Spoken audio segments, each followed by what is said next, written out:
mempercayai dan tulus mencintai suami saya. Saya mohon doa agar kami sekeluarga dapat menjalani masa yang sulit ini.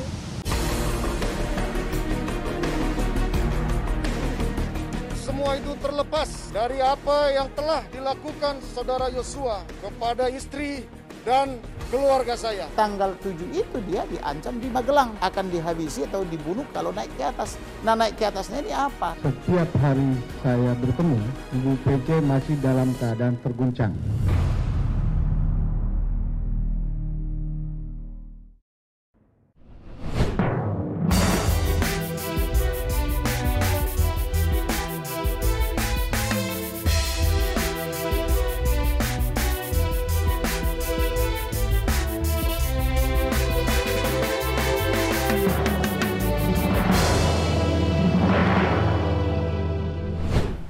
Kasus tewasnya Brigadir Yosua memasuki babak baru.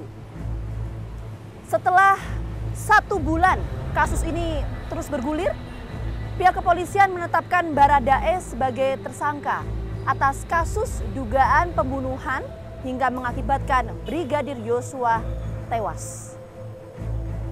Yang menjadi pertanyaan publik, bagaimana sih sebetulnya peran dari Baradae dalam konstruksi kasus ini? Betulkah Baradae ini merupakan pelaku tunggal atau ada dugaan keterlibatan pihak lain? Kita akan coba temukan faktanya bersama saya Gina Vita.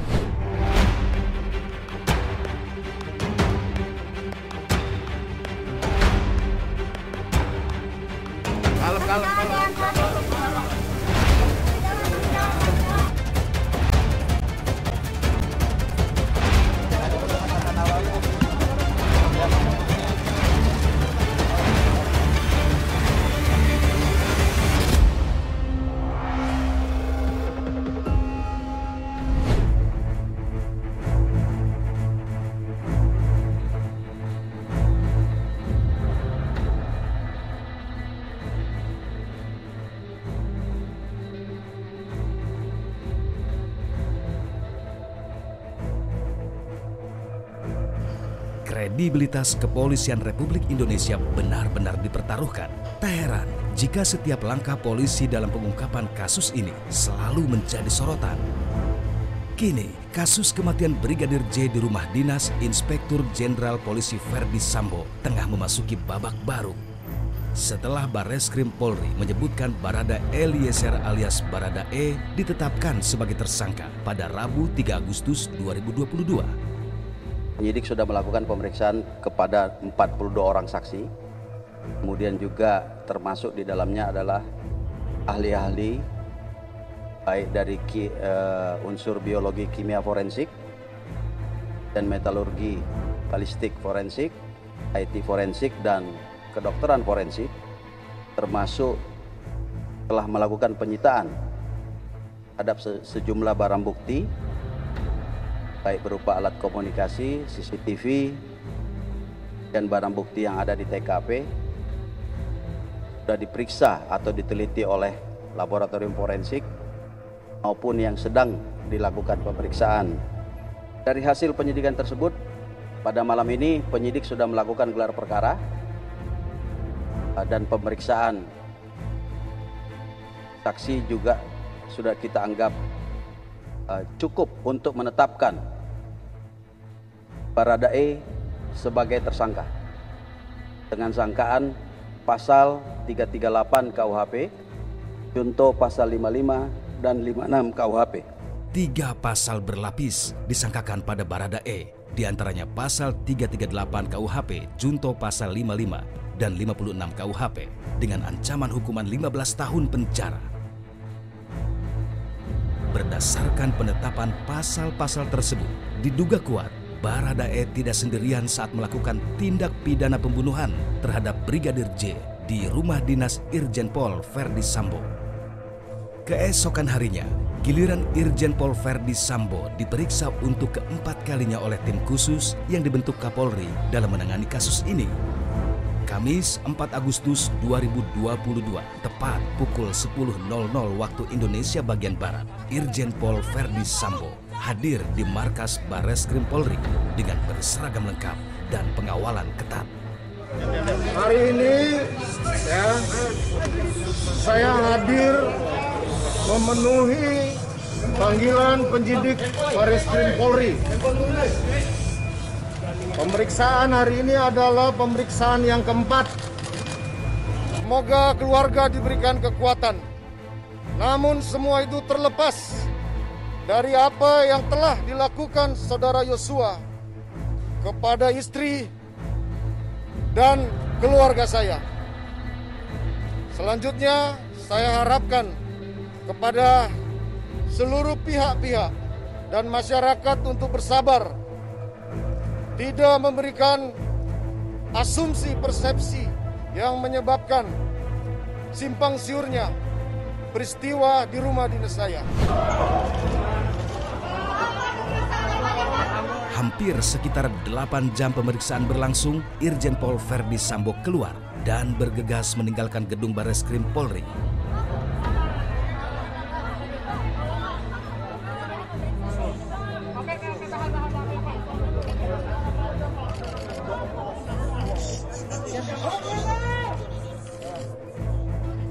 Hari ini saya sudah memberikan keterangan apa yang saya ketahui, saya lihat, saya saksikan terkait dengan peristiwa yang terjadi di rumah dinas saya, Duren 3. Mari sama-sama kita percayakan kepada tim khusus yang akan menjelaskan secara terang benderang. Itu saja yang saya sampaikan. Untuk lengkapnya silakan tanyakan kepada penyidik.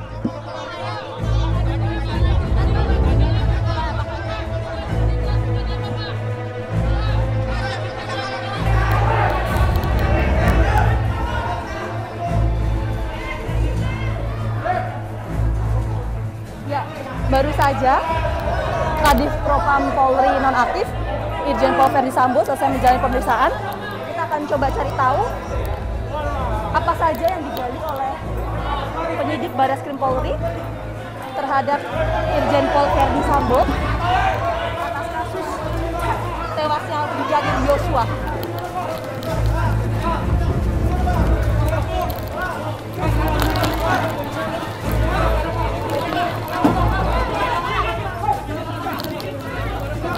Kita akan coba cari tahu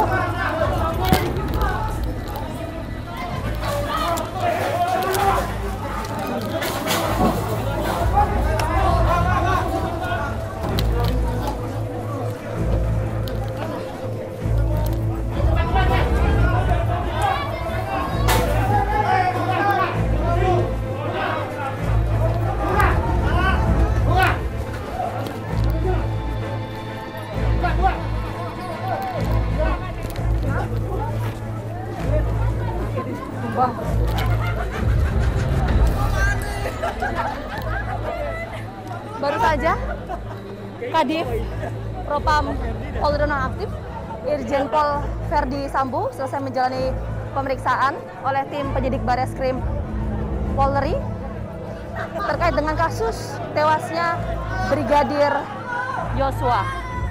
Nah, untuk status hukum dari Kadif Propam Polri nonaktif ini seperti apa?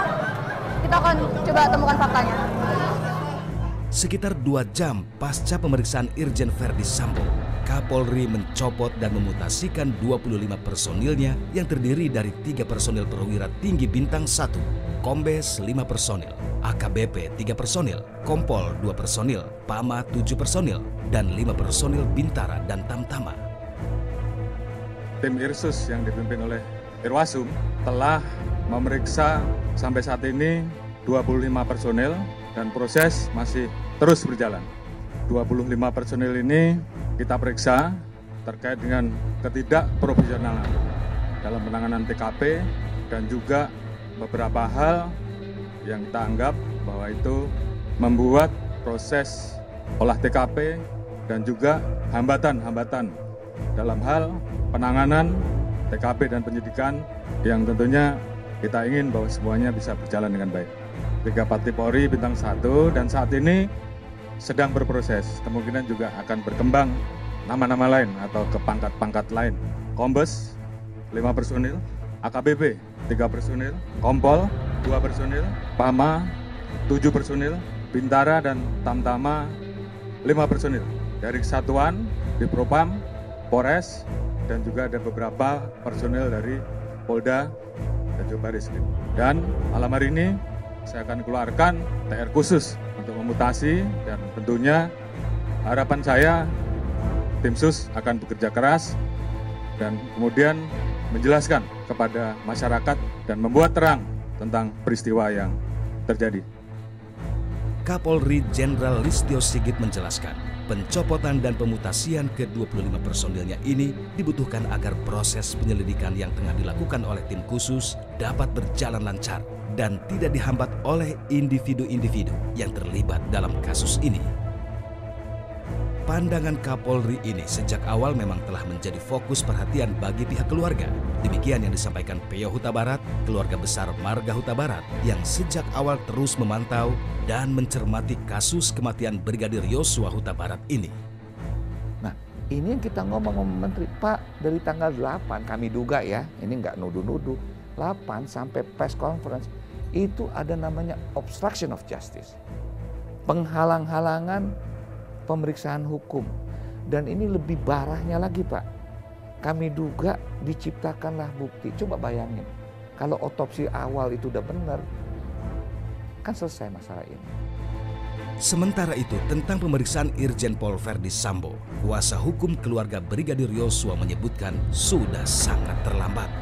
Sebab seharusnya pemeriksaan sudah dilakukan sejak awal, sesaat setelah ditemukannya mayat di rumah dinas Kadif Propam Polri.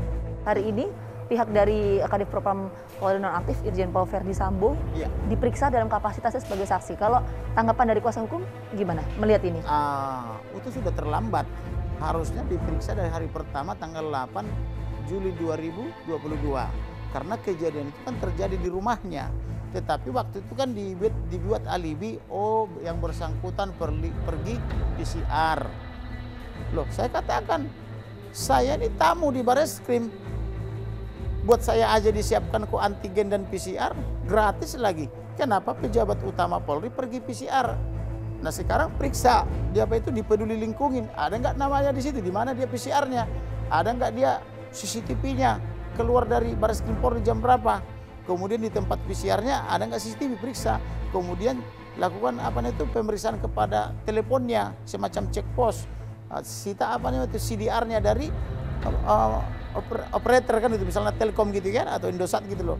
Itu ketahuan semua kok, jejak digitalnya kan begitu. Nah, kemudian ternyata belakangan dia bilang lagi, CCTV-nya disambar petir. Nah, kemudian dekordernya diturunkan oleh pihak lain yang bukan polisi. Nah, tiba-tiba sekarang petirnya mengembalikan CCTV-nya, berarti kan petir harus dijadikan tersangka dong, menghilangkan barang bukti ini petir kan gitu, dalam tanda petik. Kemudian harus dibuat juga berita acara penyitaan dari petir. Kemudian harus dibuat juga berita acara pengembalian barang bukti dari orang yang menurunkan dekorder, atau setidak-tidaknya dijadikan tersangka. Kalau dia, mungkin itulah diantara 25 yang diperiksa hari ini toh. Nah kemudian Pak Verdi Sambo ini sudah terlambat dia diperiksa, harusnya diperiksa dari hari pertama. Tetapi hari pertama kan tidak langsung dibuka, ini kasus ditutupi selama 4 hari, yaitu dari Jumat kepada hari Senin. Kenapa baru hari Senin dibuka? Karena memang niatnya mereka ini menutupi selamanya. Tetapi ternyata mereka gagal menutupi selamanya karena sudah terjadi rilis kecil-kecilan di Sungai Bahar sana, di daerah Jambi. Akhirnya di hari Seninnya mereka berlomba rilis, dikatakannya tembak-menembak. Nah ini mereka salah rancang skenario kan gitu. Lalu, benarkah dugaan salah rancang skenario sebagai upaya menutupi jejak kejahatan dalam kasus kematian Brigadir Yosua ini?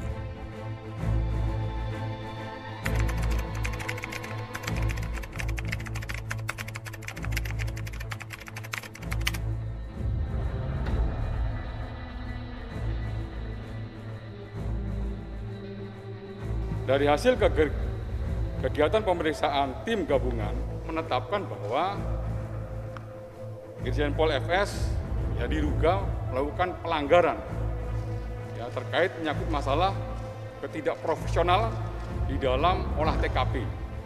Oleh karenanya pada malam hari ini yang bersangkutan langsung ditempatkan di tempat khusus, yaitu di Korbrimopolri.